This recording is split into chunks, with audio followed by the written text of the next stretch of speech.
అందరికీ నమస్తే. Welcome back to Kundeti's kitchen. ఛానల్ని కొత్తగా చూస్తున్న వాళ్ళు ఉంటే తప్పకుండా సబ్స్క్రైబ్ చేసుకోండి ప్లీజ్. చాలామందికి పరోటా తినాలని ఇష్టంగా ఉంటుంది, కానీ మైదా పిండితో చేస్తారని చాలామంది దాన్ని తినడానికి ఇష్టపడరు. అలాంటి వాళ్ళకి నేను ఈరోజు గోధుమ పిండితో పరోటాలు అనేవి ఎలా చేసుకోవాలో చూపించబోతున్నాను. తప్పకుండా ట్రై చేయండి. ఆలస్యం చేయకుండా ప్రాసెస్లోకి వెళ్ళిపోదాం. ముందుగా బౌల్ తీసుకొని దానిలోకి 2.5 కప్పుల వరకు గోధుమ పిండిని యాడ్ చేసుకోవాలి. మనం మైదా పిండి ప్లేస్లో గోధుమ పిండిని యాడ్ చేస్తున్నాం. అలానే 1/2 స్పూన్ సాల్ట్ని కూడా యాడ్ చేసుకోవాలి. సాల్ట్ని యాడ్ చేసుకున్న తర్వాత 2 స్పూన్ల వరకు ఆయిల్ని వేసుకోవాలి. ఇలా వేసుకున్న తర్వాత అంతా మంచిగా కలుపుకోవాలి. ఇలా ఆయిల్ అంతా పిండిలో కలిసిపోయే విధంగా కలుపుకోవాలి. ఇలా మనం ముద్ద చేస్తే అది విరిగిపోకుండా వస్తే మన ఆయిల్ అంతా మంచిగా పిండికి పట్టినట్టు.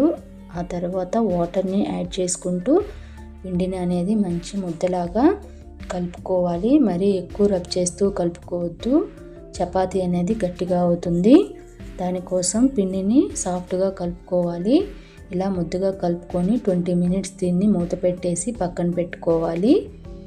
ఒక 20 మినిట్స్ తర్వాత మళ్ళీ ఓపెన్ చేసి ఇలా ఒకసారి రబ్ చేసుకోవాలి. ఇలా చిన్న చిన్న బాల్స్గా చేసుకొని పక్కన పెట్టేసుకున్న తర్వాత మనం చపాతీ అనేది మంచిగా పలుచుగా చేయాలి కాబట్టి ఫ్లోర్ అనేది క్లీన్ చేసుకొని దానిపైన గోధుమ పిండిని మంచిగా స్ప్రెడ్ చేసుకోవాలి. ఇక్కడ చపాతీ అనేది ఎంత పలుచుగా వస్తే మనకి పరోటాలు అనేవి అంతే పొరలు పొరలుగా వస్తాయి. ఎంత వీలైతే అంత పెద్ద పరోటా చేయటానికి చూద్దాము. చూసారు కదా, లేయర్ అనేది కూడా చాలా పలుచుగా చేయాలి. అప్పుడు మాత్రమే పరోటాలు నీట్గా వస్తాయి. నెక్స్ట్ చాక్ అనేది తీసుకొని ఇలా కట్ చేసుకోవాలి. చపాతీ అనేది ఫుల్గా కట్ చేయకూడదు. 2 సైడ్స్ ఎడ్జెస్ అనేవి వదిలిపెట్టేసి మిడిల్లో మాత్రమే ఇలా ఘాట్లు పెట్టుకోవాలి. చూపిస్తున్న విధంగా చేయాలి. పరోటా చపాతీ అంతా ఇలా ఘాటు పెట్టేసుకోవటం వల్ల పొరలు పొరలుగా పరోటా అనేది నీట్గా వస్తుంది. ఇలా ఘాటులు పెట్టేసుకున్న తర్వాత మనం చపాతీని చిన్నగా రోల్ చేసుకోవాలి. మనం ఎక్కువగా ప్రెస్ చేయకుండా పైన రోల్ చేసుకుంటూ వెళ్ళాలి. ఇక్కడ కట్ చేసుకున్న లేయర్స్ అనేవి అతుక్కోకుండా చూసుకోవాలి. ఇలా పర్ఫెక్ట్గా ఫోల్డ్ చేసుకున్న తర్వాత దీన్ని రౌండ్గా ఇలా చూపిస్తున్న విధంగా రౌండ్గా తిప్పేసుకోవాలి. ఇలా రౌండ్గా తిప్పుకున్న తర్వాత ఒక్కసారి చేత్తో అద్దుకొని మరలా గోధుమ పిండిని స్ప్రింకిల్ చేసుకుంటూ దీన్ని పలుచుగా మళ్ళీ చపాతీలాగే ఒత్తేసుకోవాలి. పరోటాకి అయితే కొంచెం మందంగానే ఉంచుతారు. ఇలా గోధుమ పిండితో చేసే పరోటాకైతే ఎలా పలుచుగా చేయాల్సిన అవసరం ఉంది, అలానే మందంగా ఉంచాల్సిన అవసరం లేదు. ఎందుకంటే గోధుమ పిండి మందంగా ఉంచితే పిండి పిండిగా ఉంటుంది. దానికోసం దీన్ని కూడా పలుచుగా చేసేసుకోవచ్చు. ఇలా చూపిస్తున్న విధంగా పలుచుగా చేసేసుకోవాలి. దీనివల్ల మనకి లోపల ఉన్న లేయర్స్ ఏమీ పాడైపోవు. మనం చపాతీ కాల్చిన తర్వాత కూడా ఆ లేయర్స్ అనేవి అలానే ఉండిపోతాయి.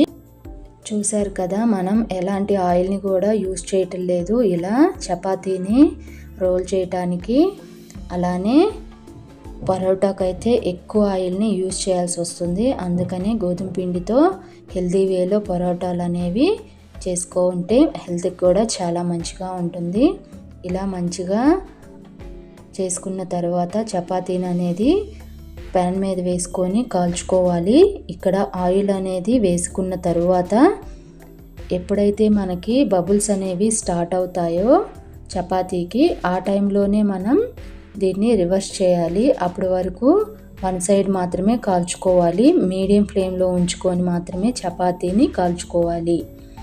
చూసారు కదా, ఇలా బబుల్స్ అనేవి స్టార్ట్ అయిన తర్వాత మనం అదర్ సైడ్ అనేవి తిప్పుకోవాలి.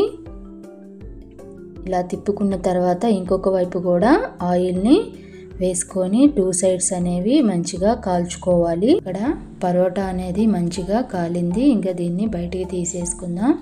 ఇలానే మిగతా పరోటాస్ అన్నీ చేసుకోవాలి. ఇలా చేసుకున్న పరోటాస్ అన్నీ ఒకదాని మీద ఒకటి పెట్టేసుకొని ఇలా చూపిస్తున్న విధంగా 2 హ్యాండ్స్తో ప్రెస్ చేసుకోవాలి.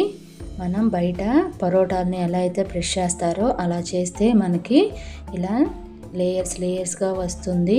అంతే, ఎంతో టేస్టీగా ఉండే గోధుమ పిండి పరోటా రెడీ అయిపోతుంది.